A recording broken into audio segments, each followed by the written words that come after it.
Wow, what a welcome. Thanks. Hopefully everybody's having a good morning and happy St. Patrick's Day to everybody. So I know it's going to be an interesting day, definitely an interesting night, but I got you for at least a half hour, so that's good. So as he said, I am a manufacturing guy. I'm an operations guy. I'm not an ergonomist. Matter of fact, I just learned how to say that about 5-6 years ago. So, and I don't even know how to spell it. But anyway, I'm only kidding. But anyway, I am a manufacturing guy. And what I'm going to try to do today is try to tell you what we did in Gulfstream and how we went through this ergonomics journey. And just so everybody knows, it is a journey. I mean, I don't know that there's any answer booth here today where you can go over and get the answer and bring it back to your business and have it done in 3 months. I don't think that's the case. I think there's a lot of good ideas here. I think there's a lot of tools that you can gain from this conference. I think there's plenty of booths, like I said, that has ideas and you know, different ways to make your job easier. But again, you got to apply it to your business. So with that, let me get started and walk you through this. Didn't work. Do you want to just...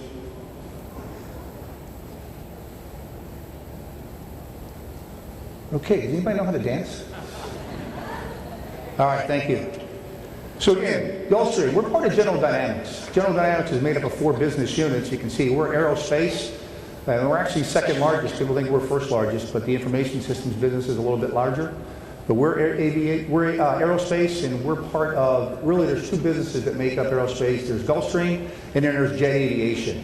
We actually bought jet aviation a few years ago because we were doing so much business international, and we actually couldn't support, from a service center standpoint, we couldn't support all the activity internationally. So we bought jet aviation because they've got a number of service centers internationally to be able to support our fleet. Same thing, you might as well go ahead and work the slide, so I'll just hit the point here. It's not working. Sorry. So our operations facilities in Gulfstream, we're in Long Beach, California, we're in Dallas, Texas, we're in Appleton, Wisconsin, we're in Brunswick, Georgia, and we're headquartered in Savannah, Georgia. We've got about 16,000 people worldwide. About 11,000 of those people reside in Savannah. Again, these are just operation facilities. We have a number of service centers, like I just mentioned, all over the world. So this just gives you an idea. And the product line, we have 8 product lines, and you can see them. Again, I'm responsible for the 450, 550, but if you just look up on top, the G650 extended range, so that airplane can go 7,500 nautical miles in Mach 0.85. So just so you know, Mach is 1.0, and that's about 760 miles an hour, you know, at certain altitudes. And so that airplane gets the best efficiency at 0.85, which is about 660 miles per hour, but it obviously goes a lot faster, but for efficiency, and it can go 7,500 nautical miles. So that airplane can go 15 hours in the air without refueling. So big seller for our customers. Again, I'm responsible for the green airplane. So those sites that I just showed you actually outfit it. So this is operations, the green airplane, and for some reason our customers love to watch when we join a fuselage to a wing. So that wing that's underneath that picture, that fuselage is going to get joined to that. And you'd be surprised what holds that fuselage to a wing. There's only about 6 really big bolts. One's never fell off, so you don't have to worry about that. But you'd be surprised what holds that together. And it's like I said, it's a witness point for customers, so they love it. That airplane that's being joined is actually a G550, and the reason why I know that is it's got 7 windows. See the windows? If you count them, it's got 7. A 450 has 6 windows. So 450 has 6 windows. 550 has 7 windows. How many windows do you think a 650 has? You're right, 8. So that is the 550, and that airplane will get joined. What I'd like to do is I just want to take a second here, and I want to set this is about a 3-minute video, and it's what we do in initial phase. But what I really want you to notice is really the lack of automation. You'd be surprised at the G450, G550, how much automation we don't have. A lot of hand riveting, a lot of hand bucketing, drilling, countersinking, and in all our woodwork is all handcrafted by mechanics. So I just want to show you a little bit of the interior. Again, this is all handcrafted, all hand worked, okay? So you can see some pictures. See the oval windows, that's our patent. Same time you see oval windows, that's a Gulfstream. And I just told you how to count them, but tell you what model it is. Again, if you Next slide, please. Same thing, just another interior. Again, please. You know, a lot of glass, where we buy a lot of our glass. It's really a lot of customizing, so customers will tell us what kind they want. If you just want standard, that glass actually comes out of Italy. Next, please. So let's talk about ergonomics. So I'm going back a little bit. I wasn't at Gulfstream back in 1998, but I can tell you that our TCIR, total case incident rate, was 2.8, which means for every 200,000 hours worked, there's 2.8 people getting hurt, or stitches, that sort of thing. And so we need to make a change. So as we went in time, the first thing we did was we got some employee. Next slide, please. Employee participation, and we made a step change. We went from 2.8 to 2.1. Significant step change, just by asking people, how do we make your job easier? How can we get more ergo-friendly? What do we need to do? Because you got to realize, one of the reasons why I'm here today is because our people are very important to us. I care a lot about our people. Ergonomics is very important to me, and it was something that I needed to do as we get further into this. But from an employee participation, we've seen a step change. As the years went on, we got incrementally better. We did a lot of things. But in 2007, we got to a TCR which is 1.7. And by the way, in the aviation industry, the industry average is close to 8. And we're at 1.7. So we're doing very well back in this time frame in 2007. So that's 8 people getting hurt on average. So as I looked at the data back in 2007, most of my injuries, most of my incidences were based on ergonomic related. Carpal tunnel, shoulder injuries, back injuries, elbow, those type of things. The stitches, the trips and falls, those type of things were really eliminated. And it became an ergo issue. And I said, if we're going to make another step change, we got to do something different. So what we decided to do was hire an ergonomist. Okay, she's sitting right up here right now, Devana. If you could switch the next slide, please. So Devana, and we said we needed to do something different if we're going to make a step change. Next slide. So what made the impact? Again? So there's 4 key aspects. And like I said, you're not going to have the answer booth here. But if you do these 4 things right, I think you can make a significant impact in your business. First of all, you got to educate your employees. You need to have low-cost solutions. And I'll tell you, if you start off an ergonomics program with $1 million, think you need $1 million answers to problems, your ergonomics program is not going to go very far. You're not going to be able to get the capital expenditure. You're not going to be able to get those type of monies, and your program will fail before it gets started. Go after low-cost solutions. Make sure you involve your employees, and you'll see the benefits even in quality and productivity improvements. So I want to just touch on a little bit of these. If you want the next slide. So education, so there's Devana, and she's teaching the class on ergonomics. And what's really interesting, when I walked into one of those first classes, I saw 15 of my best mechanics in that class, and I'm thinking to myself, holy cow, what's going on the shop floor if I got 15 of my best mechanics in this room talking about ergonomics? I'm thinking, I'm getting really nervous. And I said, but if you're going to do this right, you got to involve your best. And of course, we have lunch and learns. That's always a good way to get people there too. If you have food, just work, that will get people there too. So we did that. So there's Devana teaching that class. Next slide. So one of the simple, really it's a hallmark of Gulfstream, but one of the simple lessons that Devana taught us, and if you don't take anything else from this presentation today, I want you to take this video and think about it. Because you can use this at home, obviously you use it at work, but it's a real simple lesson. And it talks about the power zone and the power eye. So if you would, play this, sir. Hi, I'm Dr. Savannah with Gulfstream Aerospace, and I'm here today to teach you a lesson in ergonomics on how to identify an awkward posture. All you need is a roll of masking tape and a volunteer. And today, we're going to be using our intern, Rachel Ortega.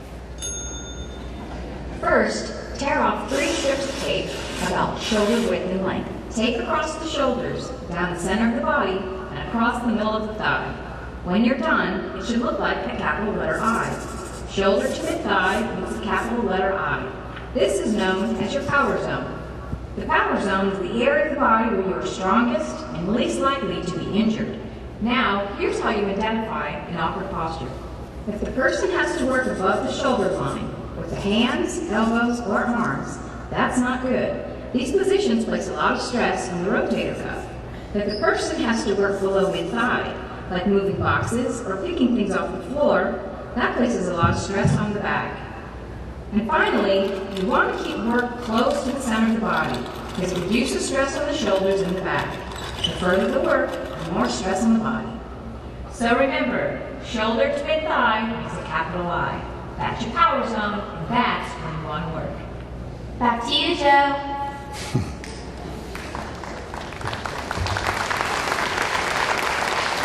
So that video, and Savannah has taught that to just about all 16,000 employees. She's been doing a lot of international travel too. But I'll tell you, it's just a simple lesson, and those type of simple lessons are what makes ergonomics really go well, because you don't want to make it complicated. Keep it simple. Next slide, please. So the education takeaway is three things. One, involve your best. Like I said, the first time I walked into that meeting, I was a little nervous, but it gets done. So make sure you involve your best, at least initially. Give them the time to do it. So don't ask them or have them volunteer, and then every time something critical comes up, you tell them you can't go to the meeting or go to the education session. So make sure you give them the time. I think that's really important, and keep it simple. Okay, next.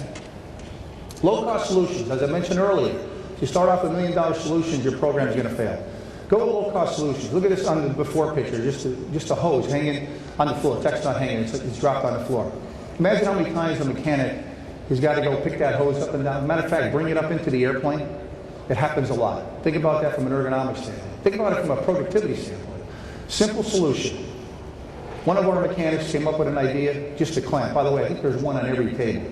There's one on every table, a clamp. But you could actually fight over it, I guess, however you want to do it, and you can actually take those home with you, okay? But a simple clamp for that hose.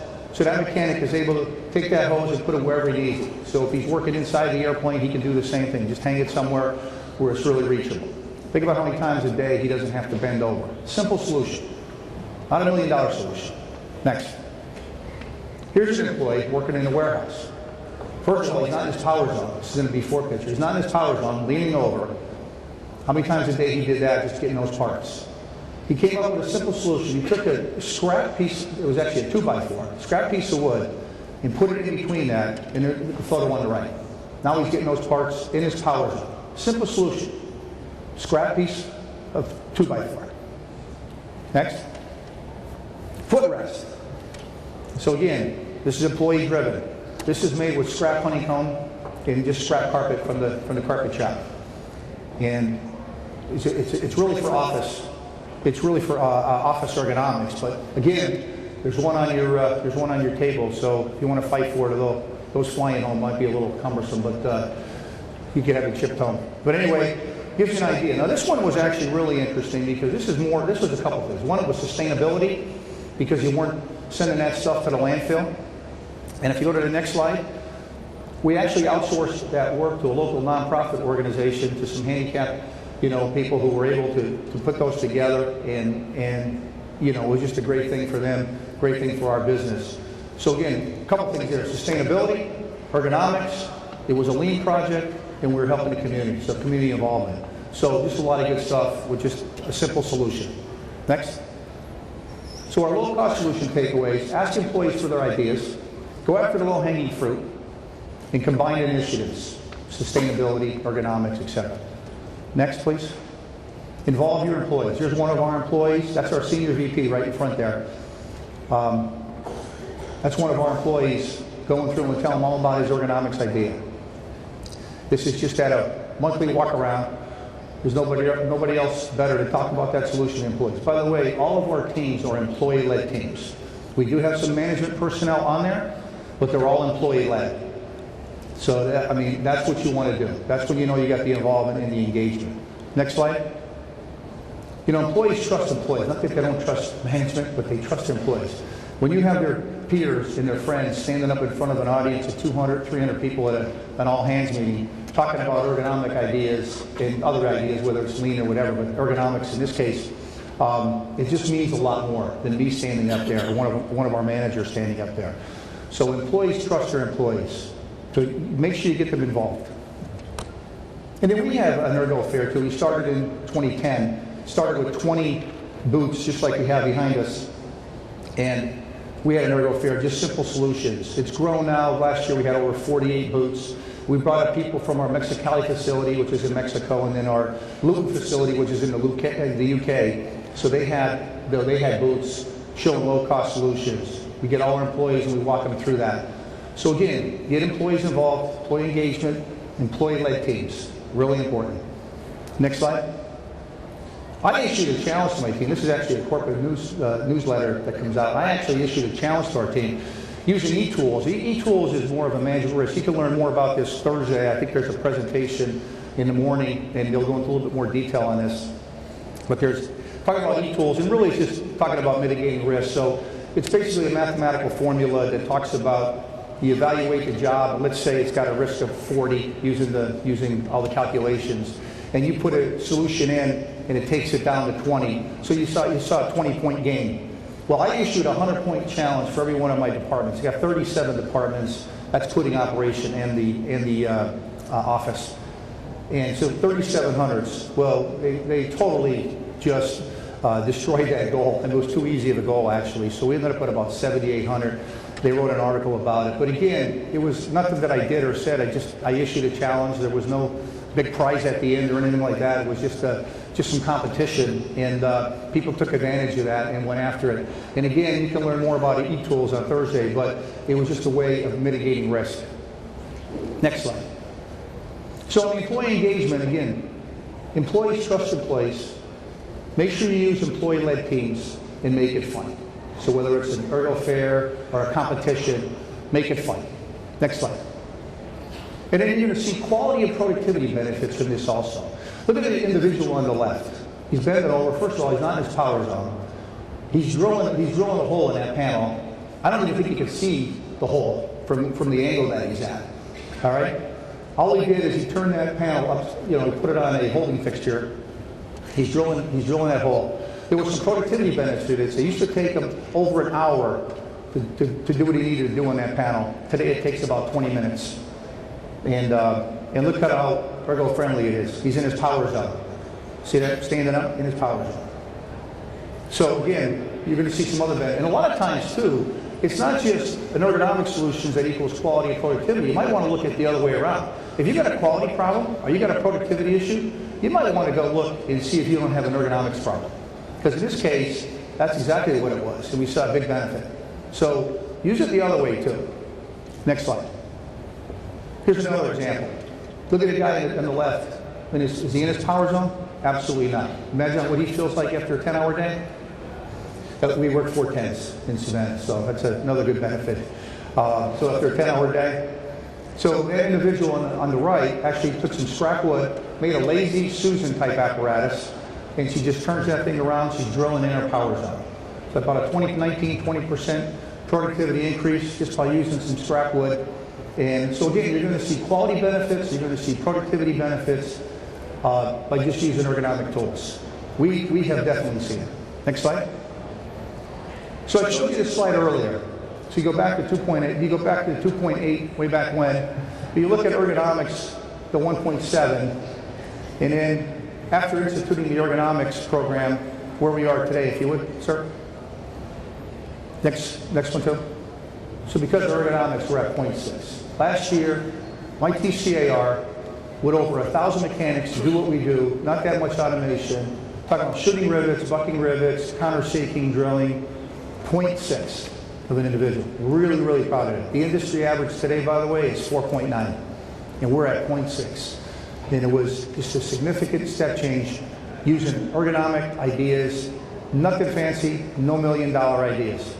Okay, you just, again, I don't know if, depending on the size of your business, if you could go out and hire an ergonomist, but you certainly could go get some individuals that know some things about ergonomics and have them teach your employees. So now we're working on our next challenge to get from 0.6 up to lower. And by the way, our lost time. So this is employees that miss work.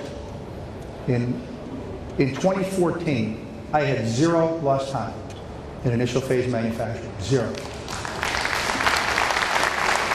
I'm really proud of that. I'm really proud of that. I had 0 lost time days. And I know it wasn't just ergonomics, there was a lot of things involved, but ergonomics just played a major part. And to be honest with you, if you go back and I look, 2007, and by the time we did all the education, really it started, until about, 5-6 years ago. I really thought that ergonomics was going to be a long-term effect, which it is, by the way. But I didn't think I'd see the effects of it for maybe 10 years. And it's actually 10, 12 years. And it's actually not true. And even employees that I have now that have 20, 25, 30 years before we even got involved in ergonomics are seeing the benefits of it.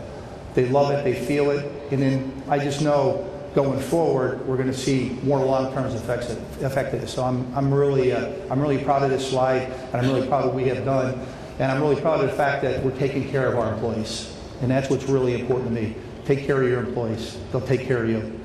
Next slide.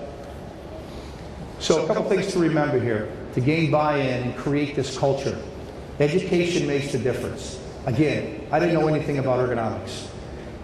We went and got Savannah. Savannah taught the masses. She's hired some people since. Again, you got to evaluate that for your business. But you're going to need to educate your employees, no doubt about it. Focus on the low-cost solutions. I can't say that enough. The simple things. Involve your employees. Use employee-led teams. Because I'm telling you, it catches on like wildfire. It really does. And then good ergonomics equals good economics, because whether it's sustainability or productivity, those type of things, you're going to see the benefits in other areas. You're not just going to see it in the ergonomics. Next slide, please. So with that, I want to thank you. I appreciate your time. I hope you learned a couple things. And I hope you have a good conference the rest of the next couple of days. There's a lot of great ideas out there. I think you should, if you don't walk away with 3, 4, 5 ideas from this conference, then that's on you. I really think you need to make sure you do that. Take a good look, take some good ideas, and and you're here anyway. You're not out celebrating St. Patrick's Day today, right? You're here, so you might as well take advantage of it and go back with some good ideas. So again, I appreciate your time. Thank you so much.